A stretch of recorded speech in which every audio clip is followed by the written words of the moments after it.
আসসালামু আলাইকুম। সবুজ মাঠের প্রথম দিন।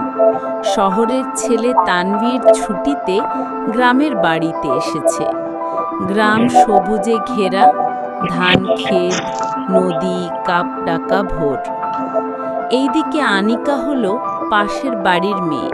সে সকালে কলস নিয়ে নদীর ঘাটে যায়। তানভীর প্রথম দেখেই আনিকার দিকে তাকিয়ে থাকে, কিন্তু কিছু বলে না। একদিন আনিকা মাঠ থেকে ফুল তুলছে।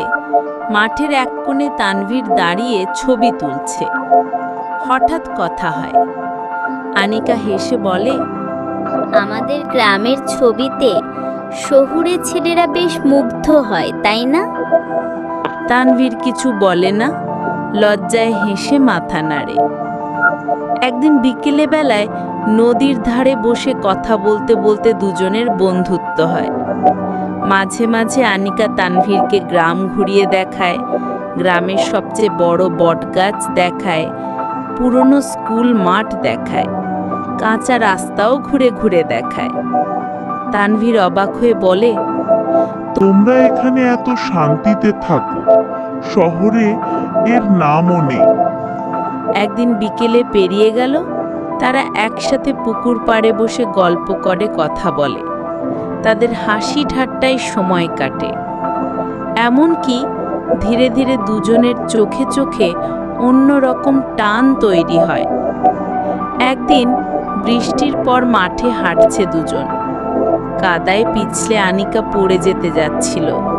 তানভীর হাত ধরে ফেলে। মুহূর্তটা স্থির হয়ে যায়।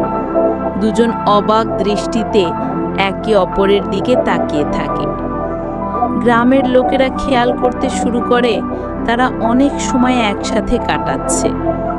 আনিকা ভয় পায়, গ্রামে কথা উঠবে। তানভীর চুপ হয়ে যায়, ভেবে পায় না কি করবে। হ্যাঁ বন্ধুরা, পরে কি হয়েছে সেটা জানতে তোমরা ভিডিওটি ভালো লাগলে চ্যানেলটি সাবস্ক্রাইব করো, একটি লাইক কমেন্ট করো, কেননা লাইক করলে ভিডিও বানানোর আগ্রহ বেড়ে যায়। চলো তাহলে দেখা যাক তারপরে কি হয়েছে তাদের মধ্যে।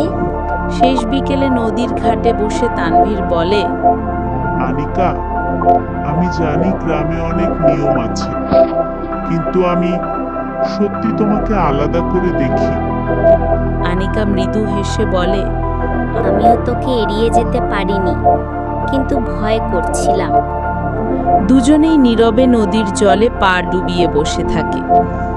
শহুরে ছেলে আর গ্রামের মেয়ে, দুজনার শুরু হলো এক নতুন যাত্রা। বন্ধুরা, এতক্ষণ তোমরা দেখলে সবুজ মাঠের প্রথম অধ্যায়। দ্বিতীয় অধ্যায়ে কি হয়েছে তা দেখতে চোখ রাখো ES কার্টুন স্টুডিওতে। আর বন্ধুরা, কমেন্টে জানিয়ে দাও ভিডিওটি কেমন হয়েছে। তোমাদের কারো নাম বা গল্প কার্টুন ভিডিওতে দিতে চাইলে কমেন্টের নাম অথবা গল্পটি লিখে দিতে পারো। আল্লাহ হাফেজ, ভালো থাকো। আসসালামু